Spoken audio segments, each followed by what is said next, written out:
Welcome to the news roundup. I hope you are settled in and cozy as the weather begins to cool. At least that's what's happening around me as I tell you everything that's happening in the world of tabletop gaming. So let's get to it for the week of October 16th, 2023.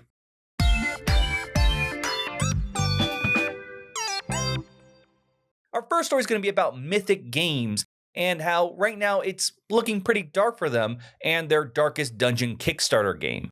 Now, we talked a bit about them earlier in the year, focusing a bit more on updates to their Siege 6 campaign. But to sum up, basically, they are not doing very well. There have been a lot of increases in prices they said that they weren't expecting. So they have been asking backers to spend a little bit extra. Now, initially for the Darkest Dungeon, you didn't have to pay extra on top, but they did ask for it. However, with our previous story, we talked about Siege 6, it was mandatory if you wanted your pledge. Now it seems that they've asked again for those who are backers of the Darkest Dungeon. With this additional increase, it seems some people have paid almost twice as much as they have initially paid when they first backed the project. Of course, this is making a lot of people even more anxious, wondering if they'll ever get the game. And even some updates from Mythic Games just sound like they're in extremely dire straits. The co-founders themselves have stated how they've had to let off a lot of people, and they themselves have not accepted a salary at all this year. This, of course, means they're working on basically the most minimum skeleton crew possible, which means they can't put out any other Kickstarters. Granted, if they did, most people would feel like it would be more of a scam and not actually paying the game they'd be backing then, rather trying to fund these projects.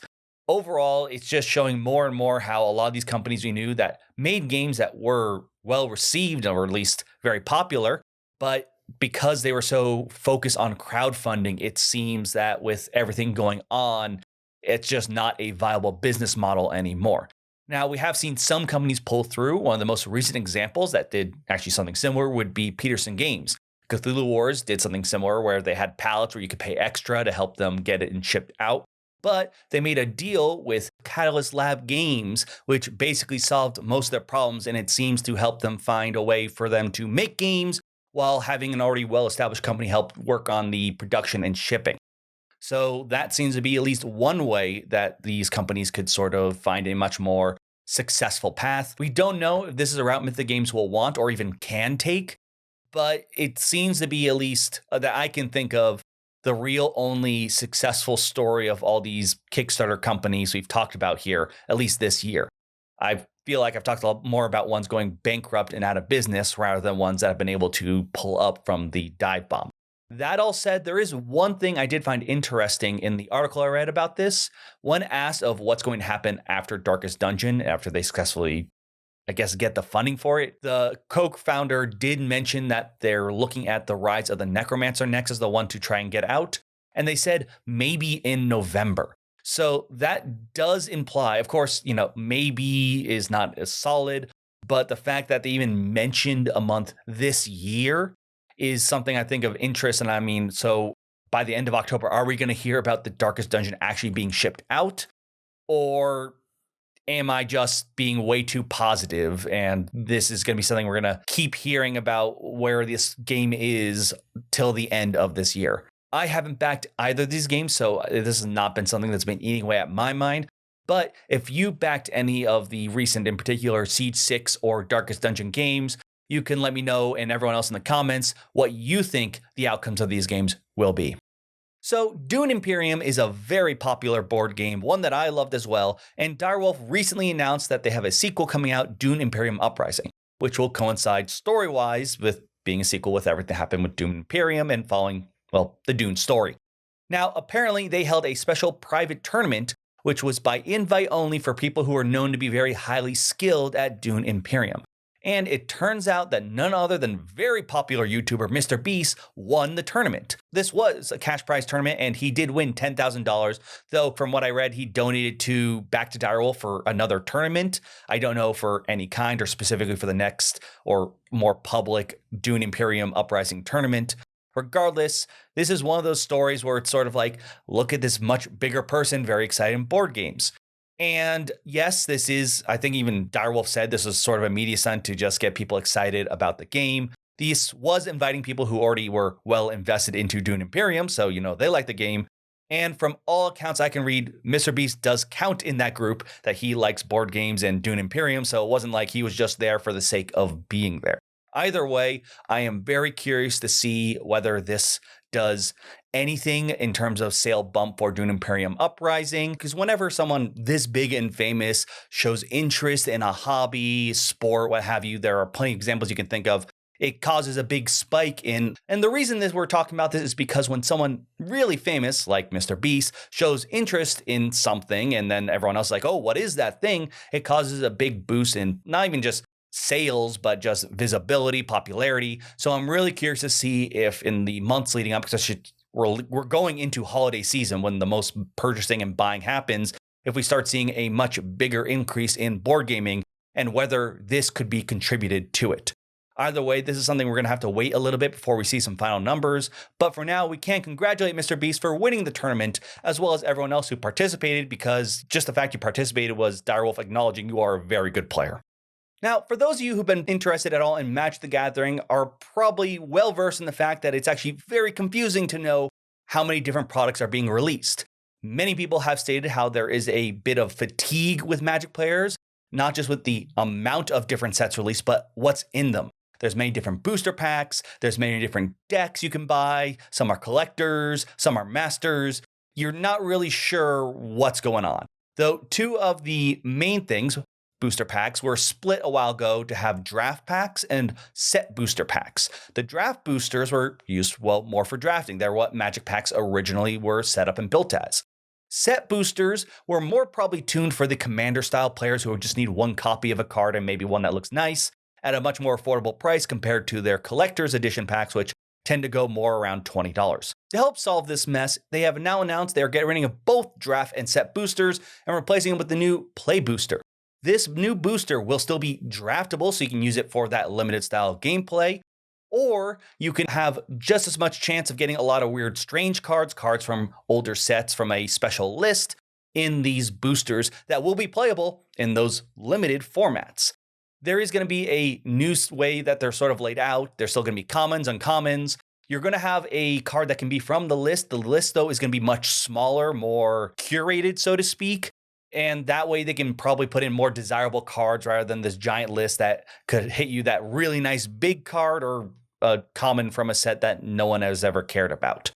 They've stated that in total, there is the chance of 4 rares being in one pack. In order to make sure this doesn't ruin the limited environment, they're going to start balancing the actual sets themselves in terms of what's uncommon and common to make sure that that one player doesn't have too many bombs at one table that no one can deal with. And you should have enough removal or whatever the case may be for what that set's built around to still have a healthy limited environment. This is going to start at Murders at Karlov Manor, so it's still going to be a few sets away. And the big draw side as of right now is that this does mean that drafting and limited events will be more expensive.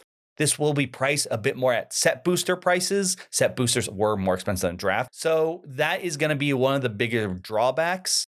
I think I saw like 20% increase, but I don't think we'll really know until we actually see stores posting whatever prices they have for their drafts.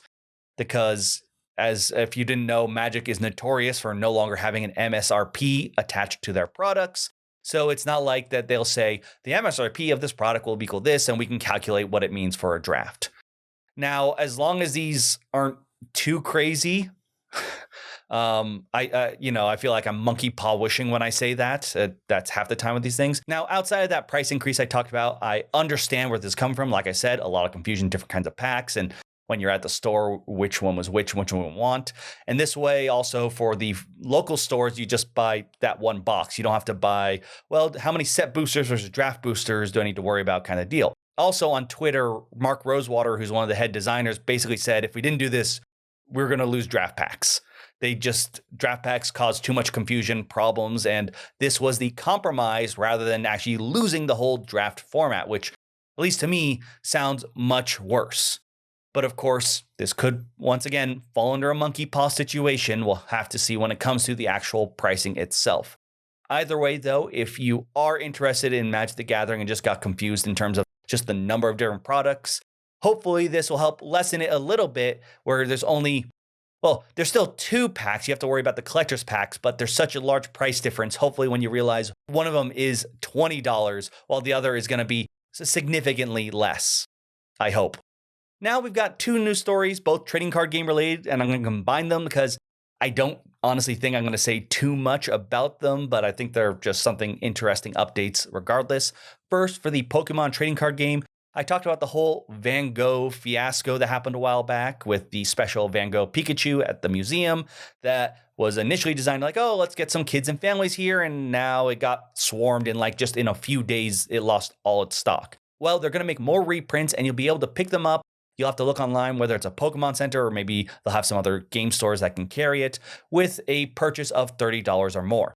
And apparently this was bad enough, by the way, that the Van Gogh Museum did put out videos on how to cancel your tickets if you were hoping to come visit the museum, later and thought this would be something you'd get and now you can't. So look online if you are interested in this and you'll find out where and how you can get your own Pikachu of Van Gogh if you weren't one of the people who swarmed the place on those first few days. This next one, though, is for Disney's Lorcana, and this is for those who are outside maybe the more obvious larger countries if you want to get your hands on it. They have just announced that they've added a bunch of more countries here. I'm going to have a list here. Spain, Portugal, Sweden, Norway, Finland, Denmark, Czech Republic, Slovakia, Poland, and Mexico as countries where you can pick up the product.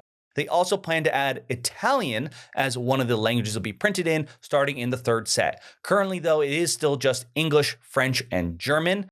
And with that list of countries, I can't imagine Spanish being one of the printed languages not following shortly after Italian is added. So if you are interested in either the Pikachu Van Gogh or if you just want to get your hands on Disney's Lorcana, well, hopefully in the future, it seems very likely you'll be able to get your chance to. Let's get on to some game announcements. First, for those of you who are fans of Regicide, a new Legacy version is in the works. It'll be coming later on to Kickstarter. Then, for those who are fans of mysteries, the Sherlock Files will have its 7th entry titled The Sinner's Secrets released. And if you are looking for something a bit more, wanting to control and raise your own nation, Hegemony is going to be released along with its 2 expansions later this month. For the RPG fans out there, Free League Publishing has 2 new cool books. First, for people who want something now, we've got the new Dunwich Legacy RPG that's going to be based on the famous story, released later this month. And then, for those who've enjoyed the Dragon's Bane RPG, a new bestiary for that one is going to be released later on, I believe, next year. And finally, for the miniature gamers out there, we've got a new announcement from Games Workshop titled Warhammer: The Old World. This is actually a reboot of their Warhammer Fantasy Battle, which, from what I can tell, the difference between the Age of Sigmar and this is Age of Sigmar is more high fantasy, a lot more crazy things going on, while this is much more lower fantasy. You still got your elves and dwarves, but expect more, I guess, I don't know if realistic's the right word, but more grounded fantasy action battles in your miniatures and combat. But that is all we have for this week. Let me know your thoughts on any of these stories. Would you want to play a game against Mr. Beast, and do you think you can beat him? Are you one of the backers of anything from Mythic Games, and how do you feel about all this? Let me know in the comments down below. Can't wait to read them, but for now, I'm Will, and I'll see you next time on the News Roundup.